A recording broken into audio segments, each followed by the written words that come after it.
Hello बच्चों, आपका अपने YouTube channel Brijesh study centre में आप सभी का दिल खोल कर स्वागत है। बच्चों, आज हम आपको क्लास 12 फिजिक्स के बाद फिजिक्स में दूसरी वीडियो लेकर आए हैं।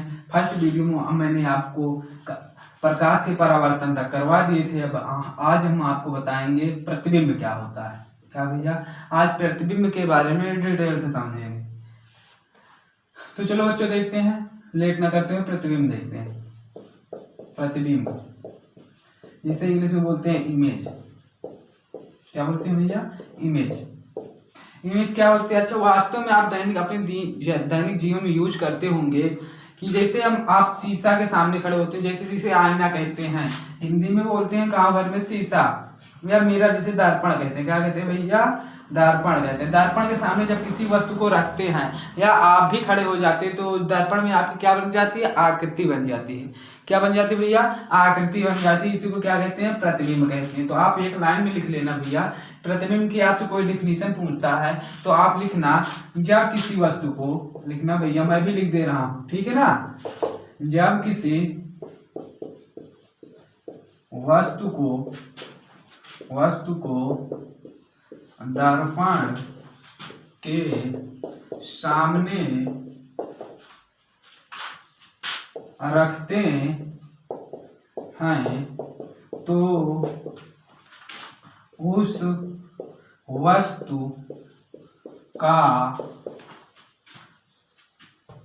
वस्तु का जब किसी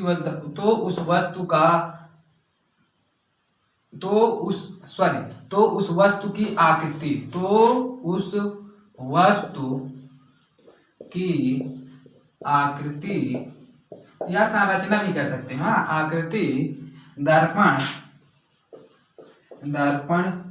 में बन जाती है, इसे ही उस वस्तु का प्रतिबिंब कहते हैं। इसे ही उस वस्तु का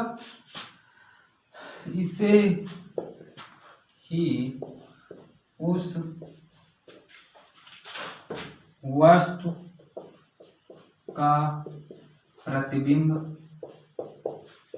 इमेज कहते हैं। बच्चों देखो, प्रतिबिंब दो प्रकार के होते हैं। कितने प्रकार के होते हैं? प्रतिबिंब दो प्रकार के होते हैं। Types of image. प्रतिबिंब नई लाइन से लिखना, प्रतिबिंब दो प्रकार के होते हैं। दो प्रकार के होते हैं। आप भी लिखते चलिए, अपने हाथ से बनाई हुई नोट्स दुनिया की सबसे अच्छी नोट्स होती है। दो प्रकार के होते हैं। पहला लिखना बच्चों, वास्तविक प्रतिबिंब।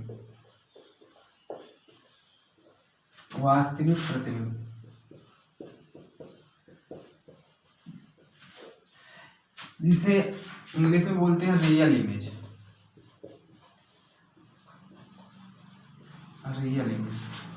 दूसरा होता है भैया आभासी प्रतिबिंब।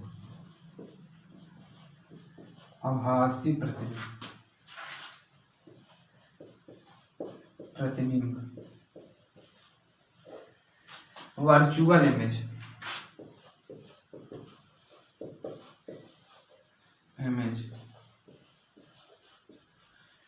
रियल इमेज और वर्चुअल, दो प्रकार के प्रतिबिंब होते हैं, वास्तविक प्रतिबिंब और आभासी प्रतिबिंब। बच्चों, आप यहां तक स्क्रीनशॉट ले लीजिए और बाद में लिख लेना, ठीक है ना। हम इसको रेज करते हैं, आगे चलते हैं।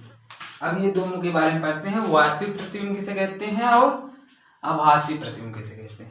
रेज कर दें, ले लिए होंगे स्क्रीनशॉट। चलो बच्चों। ओ सर जी, ये भी आपका गिर जा रहा है, मिटाने वाला क्यों भाग रहे हो भैया? अरेंज कर दो, फिर तुमको रख देते हैं। बच्चों, ये सब पढ़ाई लिखाई चल रही है ना बराबर। सर जी, आप वीडियो बहुत लेट में बनाते हैं। बच्चों, बहुत सारी प्रॉब्लम रहती है, इसकी टेंशन मत लीजिए आप। आपका कोर्स बहुत जल्दी खत्म हो जाएगा, ठीक है। चलो, क्या बता रहे थे बच्चों? मैं आपको बता रहा था वास्तविक प्रतिबिंब के बारे में सर बात करना था। चलो, वास्तविक प्रतिबिंब,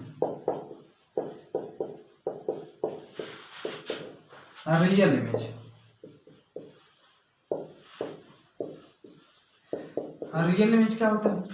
देखो जब कोई भी आप दर्पण, देखो दर्पण आपके दो प्रकार के होते हैं, एक होता है अवतल दर्पण, एक होता है उत्तल दर्पण। ये आपको मैं अवतल दर्पण से समझाना चाहता हूँ भैया। देखो ये सब मुखाचार आप आगे पढ़ोगे। कोई भी दो रेखाएं लेते, प्रतिबिंब बनाने के लिए कम से कम दो रेखाएं होना जरूरी है।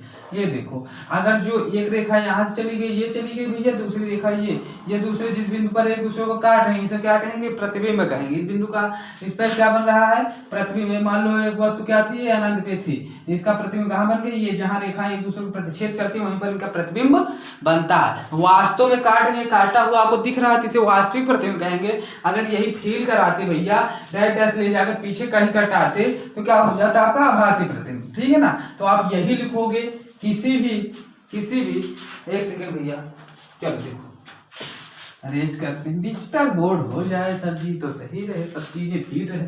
चलो कोई बात नहीं, पढ़ाई तो हो रही है। दो बच्चों लिखेंगे क्या डिफिनीशन में?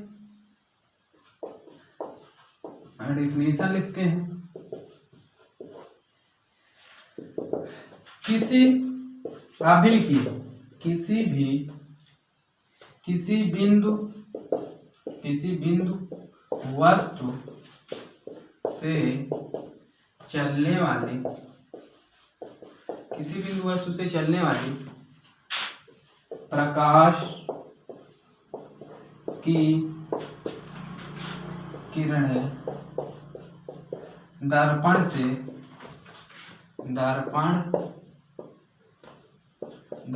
से परावर्तन के पश्चात, दर्पण से परावर्तन के पश्चात वास्तव में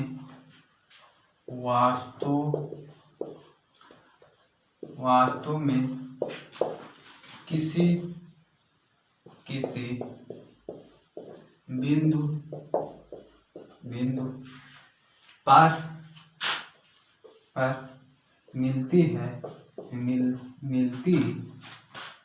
मिलती है तो उसे उस बिंदु का, तो उसे उस वस्तु का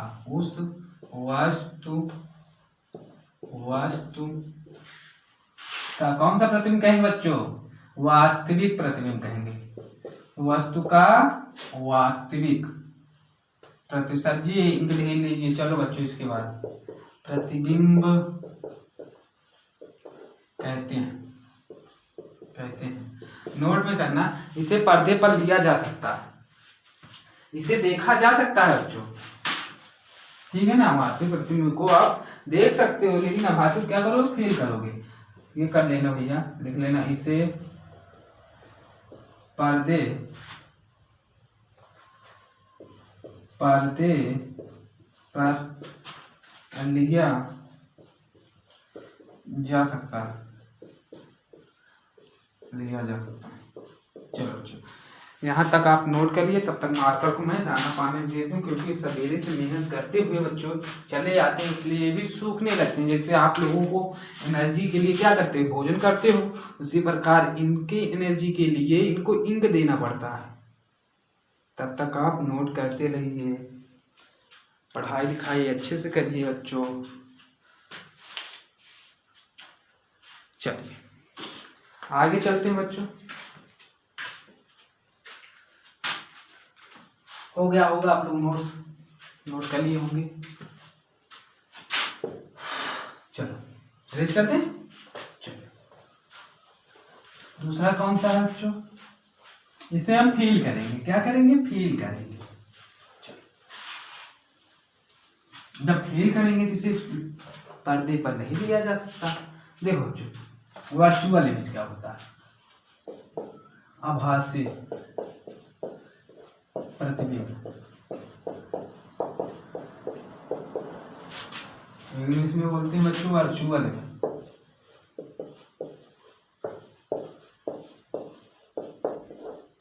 चलो देखो बच्चों आभासी प्रतिबिंब, डिफिनीशन लिखना। डिफिनीशन, चलो देखो भैया क्या लिखोगे? लिखना किसी आप भी लिखिए, किसी बिंदु वस्तु से चलने, किसी बिंदु वस्तु से चलने वाली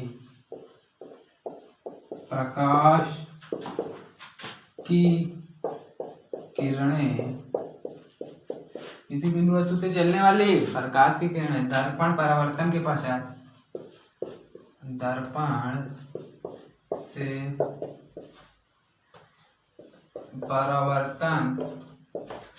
से परावर्तन के पश्चात किसी बिंदु पर मिलती हुई प्रतीत होती है, किसी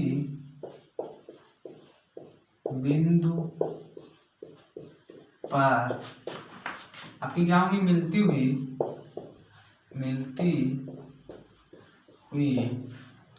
प्रतीत, फील होता है। क्या होता है भैया, प्रतीत होता है, फील होता है, प्रतीत होता है, तो उसे उस बिंदु, उसे उस वस्तु का, उसे उस वस्तु का आभासी, क्या कहते हैं भैया, आभासी प्रतिबिंब कहते हैं, आभासी प्रतिबिंब कहते हैं भैया, कहते हैं वर्चुअल इमेज कहते हैं सर जी। नोट करके लिख लेना बच्चों। फेयर बनाओ, दुनिया की सबसे अच्छी फेयर जो स्वयं बनाओगे वही होगी। देखो बच्चों, आप लिखना आभासी प्रतिबिंब, आभासी प्रतिबिंब को पर्दे पर नहीं लिया जा सकता है। और लिखना चाहते हो तो बल्कि इसकी फोटो ली जा सकती है। ठीक है बच्चों, लिख दें, लिख लो, बल्कि इसकी फोटो लिया जा सकता है, फोटो लिया जा सकता है। सर जी ऊपर लिखिए, नहीं बच्चों का कमेंट आएगा, सर जी लिख नहीं रहा है। चलो यहाँ तक लिखे बच्चों, इनको नोट कर लो, स्क्रीनशॉट ले लो। तो बच्चों आज की वीडियो यहीं तक रखते हैं। पढ़ते लिखते रहिए, अपना ख्याल रखिए। और उससे पहले आपसे एक छोटी सी रिक्वेस्ट है बच्चों, आप लोग अपने दोस्तों को जोड़िए। जितनी अधिक आपकी फैमिली होगी, आपका परिवार जितना बड़ा रहेगा उतना आपको भी अच्छा रहेगा, हम लोगों को पढ़ाने में भी अच्छा लगता है। जितने भी अधिक बच्चे आते हैं, और जानते यूपी बोर्ड का बच्चा वो कर सकता है जो अदर राज्य के बच्चे नहीं कर सकते हैं। तो यूपी बोर्ड के बच्चों में जान होती है भैया, ठीक है ना। तो पढ़ते लिखते रहिए बच्चों, और आप टेंशन मत लीजिए। बहुत कमेंट करते हो सर जी और वीडियो बनाइए। देखो ये टॉपिक आपको बहुत छोटा है, फिजिक्स बहुत छोटी है, 5 लेसन है टोटल। तो आप टेंशन मत लीजिए, मैं 1 महीने के अंदर ये आपकी फिजिक्स समाप्त कर दूंगा। कम से कम बोर्ड एग्जाम तक आपको 5-6 बार खत्म करूंगा। ठीक है बच्चों, जय हिंद।